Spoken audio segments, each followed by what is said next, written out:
নরপিশাচের কাবাল, আত্মাবন্দী ঘর ও অভিশপ্ত ষড়চক্র।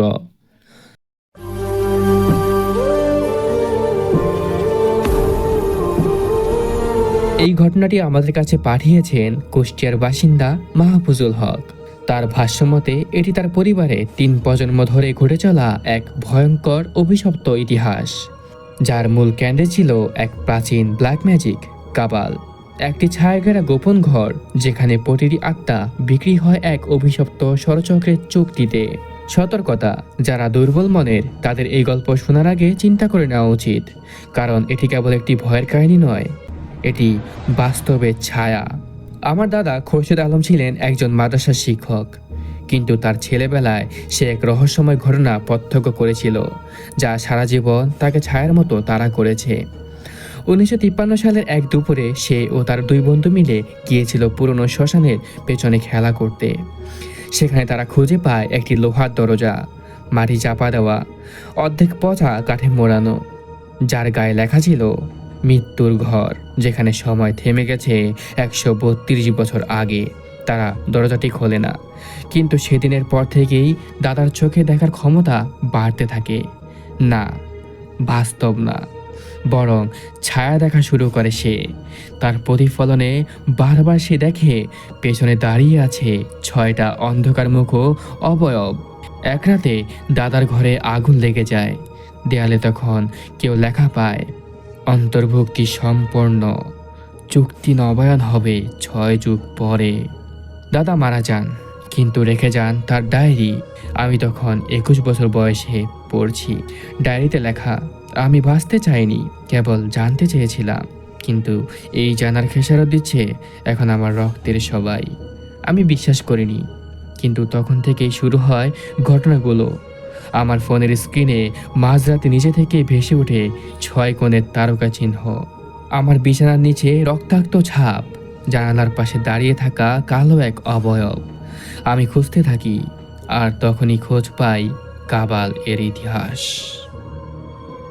1865 সালে কুষ্টিয়ার এক গহীন এলাকায় 6 জন যোগী জাদুকর মিলে তৈরি করেছিল এক সপ্তক পাঠ কাবাল ঘর। এই ঘরে প্রবেশের আগে দিতে হতো আত্মার চুক্তি। তারা বিশ্বাস করত একটি বিশুদ্ধ আত্মা সমান 1 দশক অমরত্ব। প্রতিটি চুক্তির পরে তারা বন্দি করত সেই আত্মাকে এক মাটির কৌটায়, যার ঢাকনা মোহর দেওয়া থাকতো মানুষের হাড় গুঁড়া দিয়ে। কিন্তু একদিন ষষ্ঠ সাধক রক্তবিজয় চৌধুরী বিশ্বাসঘাতকতা করে 5 জনের আত্মা আত্মসাৎ করে কাবালকে নিজের রক্তদেহে গ্রহণ করে। তখন থেকেই শুরু হয় নরপিশাচের উত্থান। আমার দাদা ছিলেন ষষ্ঠ সাধকের বংশধর, তার রক্তেই ছিল অভিশাপ। আর আমি হলাম নবম আত্মাবন্দী চুক্তির অংশ। হঠাৎ একদিন আমার ছোট বোনের শরীর হালকা হয়ে যায়। ও বলে সে রাতে স্বপ্নে এক পোড়ামুখের লোককে দেখেছে এবং তাকে বলেছে, তোমার আত্মা আমাকে ধার দাও তোমার ভাইয়ের বদলে। আমি বুঝতে পারি আমি চুক্তির অংশ, আমি ছাড় পেতে ওকে দিতে হবে, কিন্তু আমি দেই না। পরদিন ওর দেহ পায় না কেউ, কেবল একটা পুঁতি করানো কৌটা, যার উপর লেখা চুক্তি লঙ্ঘনের শাস্তি, আত্মার বিলুপ্তি। 2021 সালে আমি হঠাৎ খোঁজ পাই ঢাকার একটি পুরনো হোটেলে, হোটেল ক্রিমসন হলো। এই হোটেলের ঘর নং 313-তে প্রতি রাতে এক মহিলা নাকি কাঁদেন, কিন্তু কারো পায়ের আওয়াজ শোনা যায় না। আমি গিয়ে সেখানে থাকি। 3য় রাতেই আমি দেখতে পাই দেয়ালে লেখা, এখানে আত্মারা ঘুমায় না, তারা অপেক্ষা করে পরবর্তী শরীরের জন্য। আমার উপর আবার ছায়া পড়ে, আবার সেই 6 কোণের চিহ্ন, আর সেই অন্ধ চোখ, আবার সেই ঘাড়ের কাছে নিঃশ্বাসের আওয়াজ। আমি ফিরে আসি, কিন্তু তখন দেরি হয়ে গেছে। গত সপ্তাহে আমি স্বপ্নে দেখি এক পাথরের ঘর, চারপাশে 6টি কবর, প্রতিটিতে আমার পরিবারের সদস্যের নাম। মাঝখানে এক পাথর খোদাই করে লেখা, এখন তোমার ফালা, স্বেচ্ছায় আত্মা দাও, নইলে গাছ জন্মাবে তোর দেহে। সেদিন সকালে আমার বুকের বাম পাশে দেখি এক বীজের মতো কিছু হালকা ফোলা দাগ।